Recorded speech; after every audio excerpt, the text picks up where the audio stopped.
ইমাম আহমদ বিন হাম্বল তার জীবনটা এইভাবে গেছে, 10 লক্ষ হাদিসের হাফেজ, অথচ তিনি বলছেন পরিষ্কারভাবে লা তাকাল্লিদনি। তাকে 28 মাস জেল খাটানো হলো, দৈনিক 1 টাকা রুটি দেওয়া হতো। তাকে বলা হলো আপনি বলুন কোরআন সৃষ্ট। তিনি বলেন না, কোরআন কখনো সৃষ্ট নয়, কোরআন গায়রে মখলুক। সমস্ত আলেমরা একদিকে, আলেমদের বড় আলেম বিশর আল মুরাইসি এবং আরো 2 জন, তারা সবাই বলছে হে ইমাম আহমদ, তোমাকে যে নির্যাতন করা হচ্ছে, একদিন পিটাতে পিটাতে ওনার দেহে রক্ত ঝরছে, এক পর্যায়ে তার পায়জামার ব্যান্ড ছিঁড়ে গেছে। মুতাসিম বিল্লাহ তাকে পিটাচ্ছে নিজের দাজ্জালকে দিয়ে। এই ব্যান্ড ছিঁড়ে যাওয়াতে একটা অদৃশ্য দোকান হাত এসে চেপে ধরেছে যাতে ওনার সতর আলগা না হয়ে যায়। এই দৃশ্য দেখে খলিফা ভয়ে আটকে উঠছে, রে থামো থামো, আমি যা দেখেছি তোমরা তো দেখোনি, আর ওকে মেরো না। তারপরে তাকে বলা হলো হে ইমাম, আপনি বলুন খলিফার হুকুম অনুযায়ী আমি এটা মেনে নিচ্ছি যে কোরআন মখলুক। উনি বললেন হে বিশর আল মুরাইসি, আমি তোমাকে বলছি তুমি মেনে নাও যে কোরআন গায়রে মখলুক, এটা আল্লাহর ডাইরেক্ট কালাম, এখানে কোনো যোগ বিয়োগ হয় নাই। তাহলে আমি তোমার জন্য আল্লাহর কাছে সুপারিশ করব, আমার জন্য খলিফাকে তোমার সুপারিশ করতে হবে না। জিতলো কে? জিতে গেলেন আহমদ ইবনে হাম্বল। তাকে কারাগারে রাখা হয়েছে, প্রতিদিন পিটানো হয়।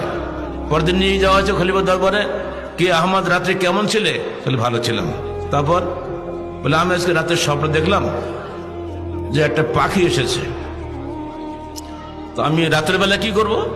তো পাখিটাকে নিয়ে আমি তাড়া দিলাম, তাড়া দেখে ওই ভেন্টিলেটরে ঝুলছে, তখন ওটাকে নামিয়ে আমি জবে দিলাম। তারপর আমি বললাম দেখেন এই পাখিটা কে? তো আমাকে বলা হলো এটা নাকি কোরআন। তো কোরআন যে পাখি হতে পারে আমি জানতাম না। খলিফা বলছে হ্যাঁ তুই কি বললে, কোরআন কোন পাখি হয়? তাহলে আমি স্বপ্ন দেখলাম তো পাখি জবে দিলাম, মরে গেল। তো কোরআন মরে গেছে। তো আমি রাত্রিবেলা তাকে জানাজাও দিয়ে দিছি। ও তুমি আমার সঙ্গে বেয়াদবি করছো? তাহলে হ্যাঁ তাই তো, কোরআন যদি সৃষ্টি হয়, পাখিও সৃষ্ট জীব, পাখি জবে করে দিলাম মরে গেল, তো কোরআনও জবে করে দিয়ে মরে যাবে। তখন বলতে আরে বাপ তুমি কোথায় ধাক্কা দিলে? সৃষ্ট মানে তো প্রাণী, প্রাণী তো মরবেই, কোরআন মরবে। তা তো ঠিকই কথা বলছো তুমি। এই কোন মৌলবী বলছিল যে কোরআন সৃষ্ট নয়? ধরো ওকে, যে সে রাষ্ট্রের সবচেয়ে বড় আলেমদের 2 জন, ওদের ধরে নিয়ে আসলো। এই 2 জনকে এখনই বিদ্যুৎ হত্যা করো।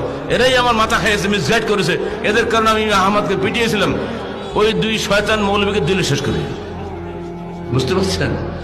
যুগে যুগে এমনি করে করে ইসলামের বিরুদ্ধে ষড়যন্ত্র করেছে ওলামায়ে দ্বীন, ওলামায়ে সু, দুষ্টমত আলেমরা, বেদাতে আলেমরা চিরদিন এমনি করে সরকারের সাপোর্ট নিয়ে হকপন্থী আলেমদেরকে কষ্ট দিয়েছে।